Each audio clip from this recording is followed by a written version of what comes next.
अस्सलाम वालेकुम। इस वीडियो में हम Goodbye Mr Chips novel की समरी करेंगे। ये पूरी नावल की समरी है और मेन पॉइंट्स आपके सामने लिखे हुए हैं। तो चलें हम स्टार्ट करते हैं Goodbye Mr Chips novel की फुल समरी को। तो गुड बाय मिस्टर चिप्स असल में एक टीचर हैं अल्फ्रेड चिपिंग, उनके बारे में ये नावल लिखा हुआ है। उनको सारे मिस्टर चिप्स के नाम से पुकारा करते थे। ये एक टीचर थे और लैटिन और ग्रीक लैंग्वेज ये पढ़ाया करते थे। 21 साल की उम्र में इनकी मेलबरी स्कूल के अंदर जॉब हुई, लेकिन 1 साल के बाद ही इन्होंने मेलबरी स्कूल को छोड़ दिया क्योंकि वहाँ पर बच्चे इनसे कंट्रोल नहीं होते थे। बच्चे इनको बहुत ज़्यादा तंग करते थे और डिसिप्लिन का बहुत इनका प्रॉब्लम था। यानी 1 साल मेलबरी स्कूल में पढ़ाने के बाद इन्होंने ये स्कूल छोड़ दिया। 22 साल की उम्र में ये ब्रोकफील्ड स्कूल में आए और ब्रोकफील्ड स्कूल में इंटरव्यू दिया और उस वक्त के जो प्रिंसिपल थे मिस्टर वेदरबाय, उनको पहले से ही मिस्टर चिप्स के बारे में पता था कि ये मेलबरी स्कूल में अपने डिसिप्लिन कंट्रोल नहीं कर सकी और इस वजह से वो स्कूल इनको छोड़ना पड़ा। मिस्टर वेदरबाय ने मशवरा दिया कि क्लास में जाना और सख्त रवैया रखना और किसी को भी अपने साथ कोई भी अहमकाना हरकत मत करने देना। मिस्टर चिप्स जब पहली दफ़ा क्लास में गए तो एक लड़का कॉली बैठा था। कॉली ने क्या किया कि डेस्क का ऊपर वाला जो ढक्कन होता है वो खोल कर नीचे फेंक दिया और बहुत ज़्यादा शोर हुआ। वहाँ पर तकरीबन 500 के करीब बच्चे बैठे थे हॉल के अंदर और सब ने हंसना शुरू कर दिया। मिस्टर चिप्स ने उस लड़के को पकड़ लिया, कॉली को, और उसको कहा कि तुम्हारी सज़ा है कि तुम 100 लाइनें लिखो। सबको जब ये सज़ा मिस्टर चिप्स ने सुनाई तो सबको एहसास हो गया कि ये बड़े सख्त टीचर हैं, तो इनके साथ हमने कोई भी शरारत नहीं करनी। मिस्टर चिप्स पढ़ाते गए, सालों गुजरते गए और अब इन्होंने शादी भी नहीं की थी और अब इनकी उम्र हो गई है 48 साल। 48 साल की उम्र जब इनकी हुई तो ये एक झील है लेक डिस्ट्रिक्ट, वहाँ पर गए अपने दोस्त के साथ। वहाँ इन्होंने देखा कि पहाड़ की चोटी के ऊपर एक लड़की खड़ी है और वो अपने बड़े ही एक हाथ हिला रही है नीचे की तरफ। तो मिस्टर चिप्स ये समझते हैं कि ये लड़की बड़ी तकलीफ़ में है, भागते हैं उसकी मदद करने के लिए, लेकिन वहीं पर इनका पैर स्लिप हो जाता है और मोच आ जाती है और वहीं पर ये गिर जाते हैं। ये लड़की का नाम कैथरीन था और ये 25 साल की लड़की थी और इतनी नौजवान थी कि ये मिस्टर चिप्स की बेटियों की तरह लगती थी। कैथरीन नीचे आई, इन्होंने हेल्प किया। असल में वो अपने दोस्त की तरह पहाड़ से नीचे इशारा कर रही थी और किसी भी तकलीफ़ में उस टाइम नहीं थी, क्योंकि कैथरीन आप समझती है कि मिस्टर चिप्स मेरी वजह से इतने ज़ख्मी हुए हैं। वो इनकी तीमारदारी करती है और फिर कुछ ही अरसे के बाद, सिर्फ 2 हफ्तों के बाद ही कैथरीन और मिस्टर चिप्स की शादी हो जाती है। जब ये वापस आते हैं स्कूल में तो कैथरीन बहुत ज़्यादा मशहूर हो जाती है स्कूल के अंदर, लेकिन अपने पहले ही बच्चे को पैदा करने के वक्त कैथरीन की मौत वाक़ई हो जाती है। यानी अपने पहले बच्चे को जैसे ये जन्म दे रही थी तो कैथरीन की मौत वाक़ई हो जाती है और उसके बाद कैथरीन सिर्फ 2 साल ही मिस्टर चिप्स की ज़िंदगी में रहती है और फिर ये इसे छोड़कर चली जाती है। अब एक नए प्रिंसिपल आते हैं ब्रोकफील्ड स्कूल में, मिस्टर राल्स्टन। ये 37 साल का नौजवान होता है और ये बिल्कुल भी मिस्टर चिप्स को आप ये समझ लें कि नहीं पसंद करता, क्योंकि ये मॉडर्न मैन है और मॉडर्न चीज़ें से पसंद है। ये चाहता है कि दुनिया मेरे सामने भागती नज़र आए और मिस्टर चिप्स एक बूढ़े से आदमी है। वो इस वजह से भी पहले तो उनको काफ़ी बर्दाश्त करते हैं, लेकिन एक दिन अपने स्टडी रूम में बुलाकर मिस्टर चिप्स को कहते हैं कि क्या आपने रिटायरमेंट के बारे में सोचा है? मैं आपको गवर्नर के साथ बात करवा कर आपकी अच्छी पेंशन दिलवा दूंगा। लेकिन मिस्टर चिप्स कहते हैं नहीं, मैंने रिटायर नहीं होना, मैं सोचूं रिटायरमेंट के बारे में, मैं अभी पढ़ाना चाहता हूँ। तो इस पर दोनों के दरमियान लड़ाई शुरू हो जाती है, मिस्टर चिप्स और मिस्टर राल्स्टन के दरमियान। एंड में लड़ाई जब बहुत शिद्दत इख्तियार कर जाती है तो मिस्टर चिप्स दरवाज़े की तरफ चल जाते हैं और पीछे मुड़ के कहते हैं कि मैं रिटायर नहीं होना चाहता, आपने जो करना है कर लें।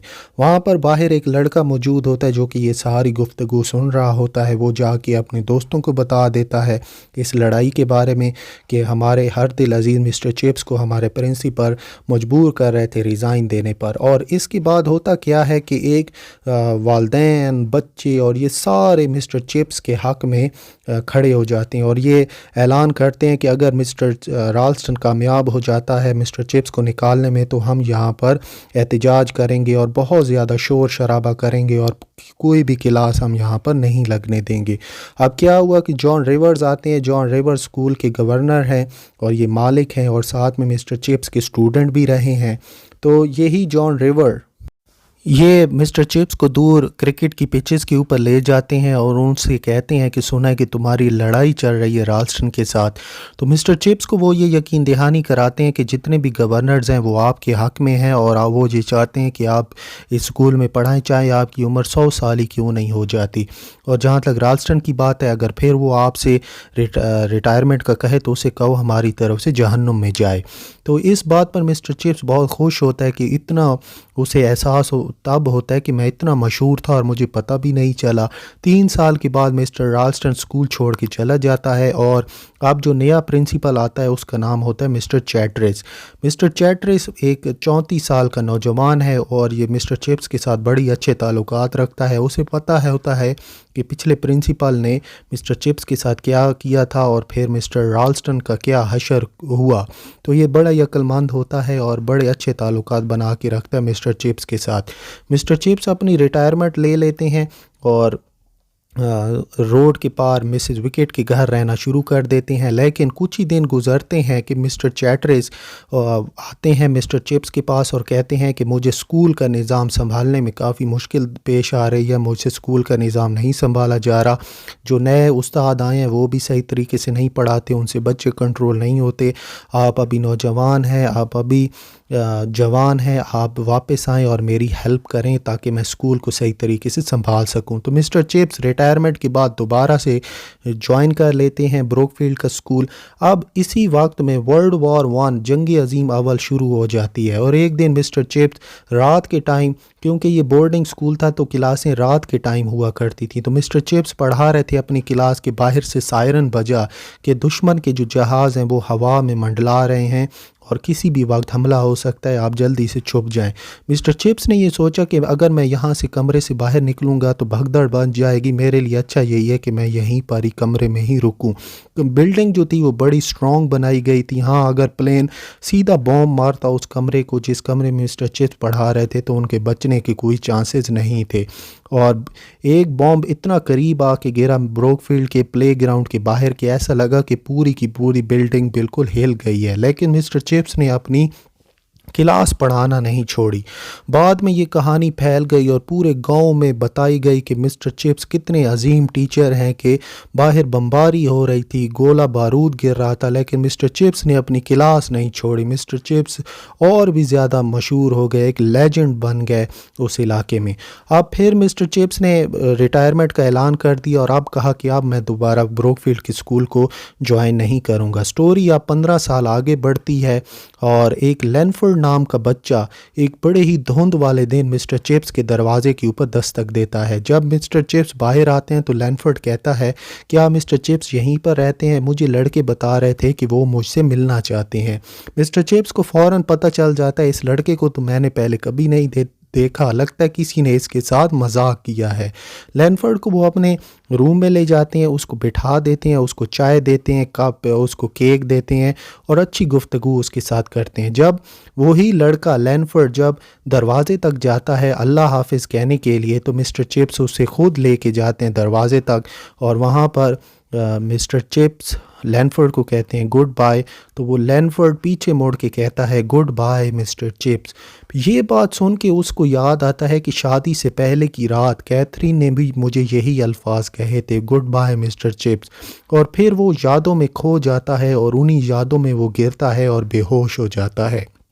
जब मिसेस विकेट वापस आती हैं घर तो सब इसको उठाकर मिस्टर चिप्स को ऊपर कमरे में ले जाते हैं। वहाँ पर ये बिल्कुल नींद की हालत में होता है, इसकी आंखें बंद होती हैं। तो वहाँ पर प्रिंसिपल भी खड़ा था, मिसेस विकेट भी खड़ी थी, उसका पड़ोसी भी खड़ा था।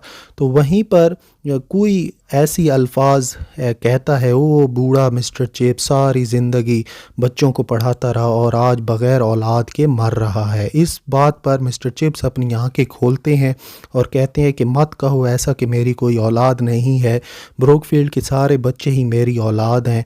और इसके बाद वो अपनी आंखें बंद कर लेते हैं और अपने ख्वाब में कहते हैं, उन सारे स्टूडेंट्स का नाम पुकारते हैं जिनको वो जानते थे कि आओ मेरे पास मेरा आखिरी सबक सुन लो, आओ मेरा आखिरी जोक सुन लो, क्या तुमने मेरे जोक्स के बाद तुम हंसे। और इसके बाद मिस्टर चिप्स अब हमेशा हमेशा के लिए अपनी आंखें बंद कर लेते हैं और नींद के अंदर ही उनकी मौत वाक़ई हो जाती है। और अगले ही दिन ब्रोकफील्ड स्कूल के अंदर ये ऐलान किया जाता है कि हमारे हर दिल अज़ीज़ गुड मिस्टर चिप्स जो 43 साल इस स्कूल में पढ़ाते रहे, उनकी कल शाम मौत वाक़ई हो गई है। और इसी के साथ ये जो नावल है वो अपने इख्तिताम को पहुंच जाता है। तो ये थी story Goodbye Mr Chips की। और ये स्टोरी जो नावलिस्ट हैं उन्होंने अपने टीचर के बारे में लिखी थी।